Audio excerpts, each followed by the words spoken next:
నమస్తే. ప్రస్తుతం మనం ఉస్మానియా ఆర్ట్స్ కాలేజ్ ముందున్నాము. సో ఇప్పటికే విద్యార్థి నాయకులంతా కూడా పెద్ద ఎత్తున నిరసన కార్యక్రమాన్ని చేపట్టారు. ఈ నేపథ్యంలో పోలీసులు వారిని అరెస్ట్ చేసేటువంటి ప్రయత్నం చేశారు. సో కొంతమంది దీక్ష కూర్చోడానికి సిద్ధంగా ఉన్నటువంటి పరిస్థితిలో వాళ్ళు అరెస్ట్ చేశారు. మిగతా వాళ్ళు ఉన్నారు. సో వాళ్ళ డిమాండ్ ఏంటో ప్రధానంగా తెలుసుకునేటువంటి ప్రయత్నం చేద్దాం. సో గత అసెంబ్లీ ఎన్నికల ప్రచారంలో భాగంగా కాంగ్రెస్ ప్రభుత్వం ప్రకటించినటువంటి ఏదైతే అంశాల్లో భాగంగా సో ఏంటి మీ ప్రధాన డిమాండ్? కాదు సార్, ఒకసారి చెప్పండి. ఇప్పుడు అయిపోయింది కదా, తీసుకెళ్లారు, అయిపోయింది. ప్రాబ్లం ఏమైనా అవ్వచ్చు. అక్కడ బ్యానర్ కూడా గుంజుకెళ్ళిపోతారు సార్లు. బ్యానర్ ఏంటంటే ఇప్పుడు ఏమైనా ఎగెన్స్ట్ మీ గవర్నమెంట్ మాట్లాడలేదు కదా, గవర్నమెంట్ కాన్స్టిట్యూషన్కి ఏమైనా ఎగెన్స్ట్గా మాట్లాడలే కదా. ఇవన్నీ మాట్లాడిపోయి ఏంటంటే మాకున్న ప్రాబ్లమ్స్ ఇష్యూస్ రైజ్ చేసాం అంతే. అంతకుమించి సార్ వచ్చేసి ఇట్లా మాట్లాడడం డిమాండ్స్. మా డిమాండ్స్ ఏంటంటే బ్రదర్, ఒకటి గ్రూప్ 2 అండ్ గ్రూప్ 1 సంబంధించింది.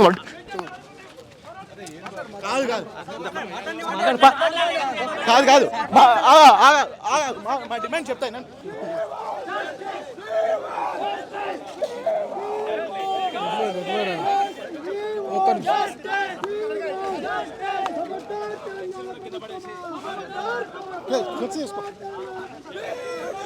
సో ఒక్కసారిగా మనం ఒకసారి మాట్లాడండి. ఏదైతే తెలంగాణ ప్రభుత్వం ఏదైతే స్పందిస్తుందో సీఎం రేవంత్ రెడ్డి గారు దీని మీద సమీక్ష నిర్వహిస్తారో అప్పుడు దాకా నిరుద్యోగ సమస్యలు వెంటనే సార్ మా డిమాండ్లు పరిష్కరించే వరకు మేము ఈ నిరాహార ఆపను, ఈ ఆమరణ నిరాహార ఆపను. ప్రభుత్వం మా డిమాండ్ పరిష్కరించేంత వరకు, నిరుద్యోగుల సమస్యలు పరిష్కరించేంత వరకు నేను ఈ ఆమరణ నిరాహార ఆపను. వెంటనే పరిష్కరించకపోతే ఈ ప్రభుత్వం కూడా నేను బయటకు వచ్చి పరిస్థితి వస్తుంది. మేము శాంతియుతంగా చేస్తున్నా. నేను బయటకు వచ్చి చెప్పేంత వరకు మీరు ఎవరు నమ్మకండి. ఆమరణ దీక్ష నేను కొనసాగిస్తూనే ఉంటాను. నిరుద్యోగుల కోసం చేస్తున్న పోరాటం ఇది.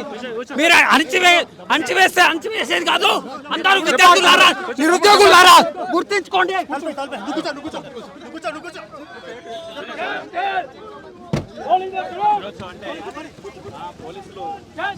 డిమాండ్ మెగా డిఎస్ అని అన్న, మెగా డిఎస్ లేదు.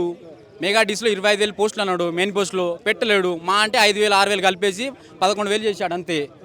ఏంది ఏపీలో 17,000 మెగా పోస్టులు చేశాడు, మెగా డిఎస్ చేశాడు. ఇక్కడ ఎందుకు ఇవ్వట్లేడు? సేమ్ కేసీఆర్ ప్రభుత్వంలో అయిపోయింది ఇది కూడా. ఏది ప్రజాపాలన? మేము ఫిజికల్ డైరెక్టర్లు.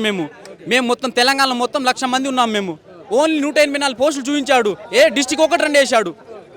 డిస్టిక్ 1-2 వేసాడు పోస్టులు. ఏందన్నా మేము మా పరిస్థితి? 4 సంవత్సరాల నుంచి చదువుతున్నాం మేము. డిస్టిక్ 1-2 పోస్టులు అన్న, ఓపెన్ అది కూడా. మెగా డిస్ ఎక్కడ ఇది? 2036లో మన ఇండియా మొత్తము ఒలింపిక్ నిర్వహించాలని చూస్తుంది. అయినా మనకు 140 కోట్ల జనాభా ఉండి ఎక్కడ ఎందుకు రావట్లేదు? ఈ దరిద్రం వల్లనే మనకు రావట్లేదు మెడల్స్.